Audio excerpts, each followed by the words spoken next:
takeaway is communication. You know, that it was so great seeing this powerful video, and I was sitting beside someone from the Department of Health and was just saying, you know what, this is what we need to be showing to other people outside of just the cycling and fraternity and the active childhood community, because these images are so they're so important, and those stories and the normalization of the debate. And that was a kind of a key thing in the panel discussion as well, is the communication. We don't want polarized communication. We want people to feel like this is part of their everyday narratives, is how they live their lives, and the slowing it down. It's about livability.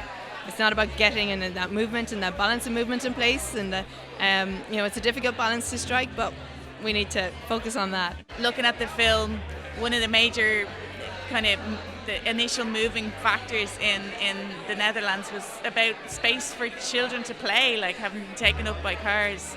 I think that's one area where we really need to start thinking anew, broadening that base, thinking about streets for people, particularly streets for connection, streets for community. I really think that when we start engaging with family groups, with elderly groups, with people that have time and want places to hang out, we can start kind of creating that broad coalition amongst cyclists, pedestrians, disabled groups, young and old, and we'll get that consensus building.